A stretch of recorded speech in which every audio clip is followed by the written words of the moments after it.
Bismillahirrahmanirrahim. Assalamualaikum warahmatullahi wabarakatuh. Alhamdulillahi rabbil alamin. Hamdan na'imin, hamdan syakirin, hamdan yuafi ni'mahu wa yukafi'u mazidah. Rabbana walakal hamdu hamdan katsiran tayyiban mubarakan fih, mubarakan alaih, kama yuhibbu rabbuna wa yarda. Sahabat-sahabat fillah, sahabat-sahabat surga yang dimuliakan dan dibahagiakan oleh Allah Subhanahu wa taala.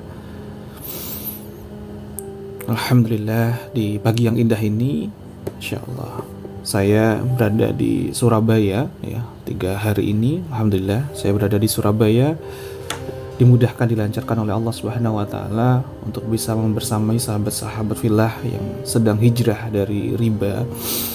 Dan Masya Allah, dahsyat sekali energi yang dipancarkan oleh mereka semuanya. Saya doakan kepada seluruh sahabat-sahabat fillah yang menyimak nasihat diri voice note ini, semoga pula dihadirkan oleh Allah Subhanahu wa taala energi berlian, energi yang senantiasa dimudahkan oleh Allah Subhanahu wa taala untuk senantiasa di zona marhamah, zona mutmainnah, di zona keajaiban, zona dilimpahkannya rezeki dan dimudahkanlah segala hajat, termasuk kita nanti akan dimudahkan pula untuk menuju ke kampung halaman terbaik yakni jannahnya Allah. Amin Allahumma amin.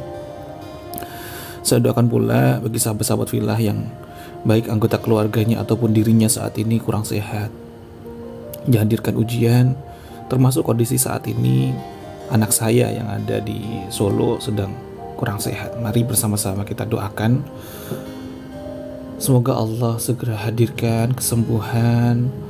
Allah jadikan rasa kurang sehat ini adalah bagian dari tanda cintanya Allah. Allah bersihkan diri kita, Allah bersihkan keluarga kita dari perisai-perisai rezeki kita. Amin Allahumma amin. Sahabat fillah, sahabat surga yang dimuliakan dan dibahagiakan oleh Allah Subhanahu wa taala.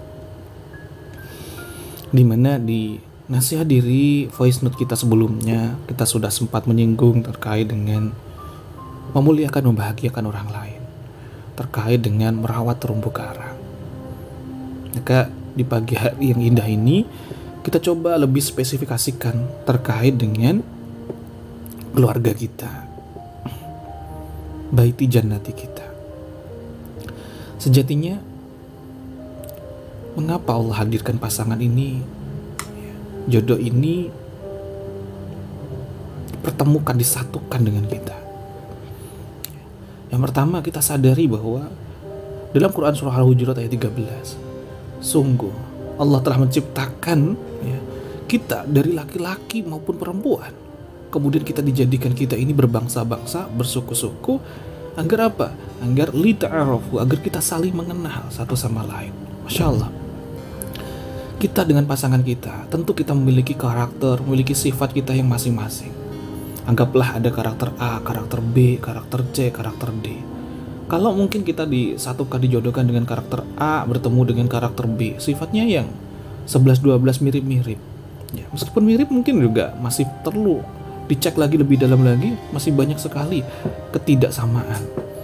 Tapi di sisi lain, terkait dengan jodoh itu sangat unik sekali, sangat spesial sekali. Bisa jadi yang A disatukan dengan yang D, yang B disatukan dengan yang C, dan seterusnya. Tapi mengapa dari perbedaan itu disatukan? Karena Allah ingin kita untuk saling terus belajar dan saling mengenal satu sama lain. Kemudian setelah kita itu saling mengenal satu sama lain, maka Allah pun berfirman dalam Quran surah Al-Dhariyat ayat 49. Dan dari segala sesuatu kami ciptakan berpasang-pasang agar kalian mengingat kebesaran Allah. Masya Allah. Kita disatukan dengan pasangan kita, kita didekatkan dengan pasangan kita, tidak lain hanyalah untuk apa? Untuk semakin dekat, semakin taat kepada Allah Subhanahu wa taala. Maka di perjalanan kehidupan rumah tangga ini, yuk senantiasa kita cek, sahabat-sahabat fillah, mau dibawa kemana keluarga kita saat ini? Sudahkah keluarga kita ini semakin dekat, semakin taat untuk semakin dekat dengan Allah Subhanahu wa taala, atau sebaliknya?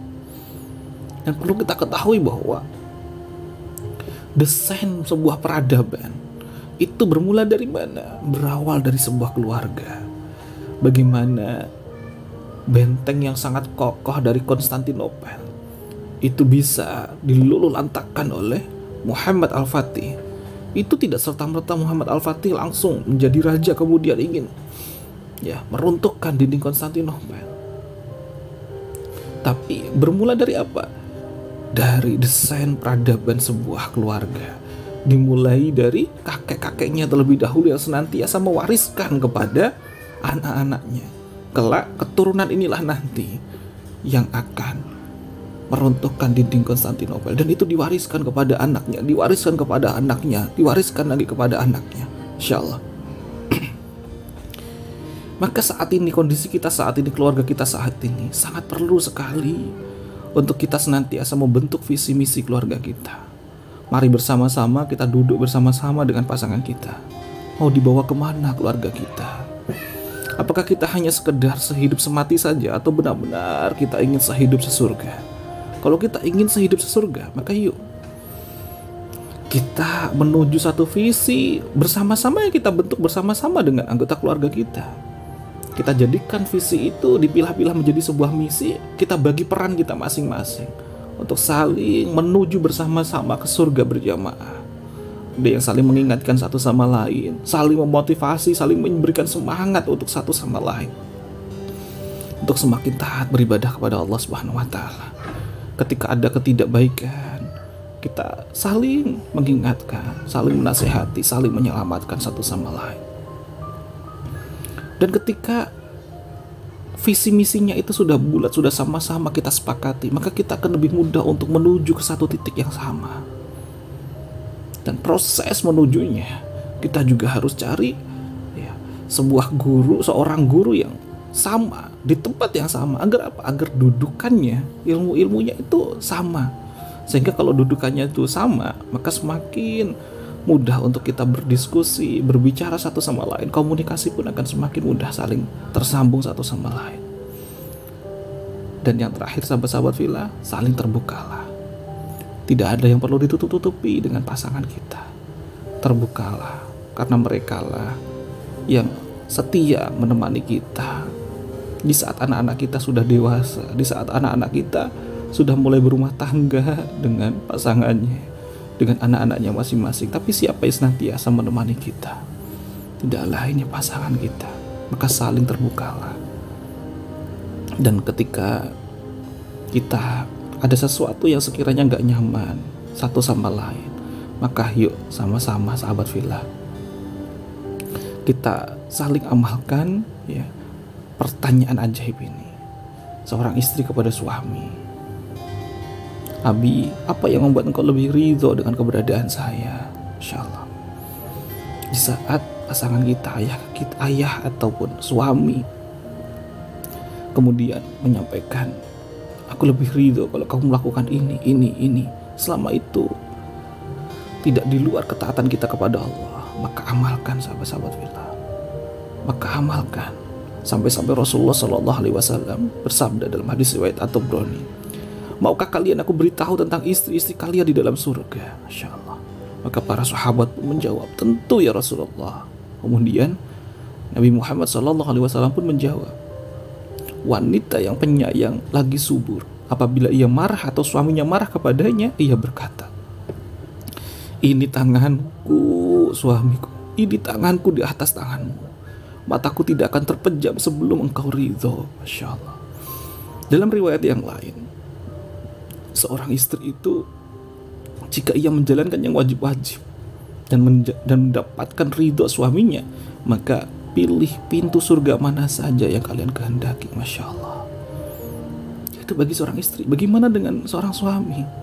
Maka jika ada gejolak yang ini namanya rumah tangga, itu wajar sahabat-sahabat fillah, sekiranya ada sedikit ketidaksamaan terkait dengan pendapat.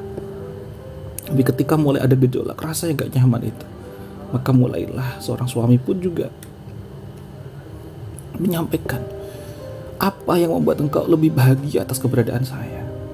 Jika istri menjawab, engkau lebih bahagia melakukan A, melakukan B, insya Allah, maka perjuangkan itu betul-betul. Selama itu senantiasa masih di zona ketaatan kita kepada Allah Subhanahu wa Ta'ala.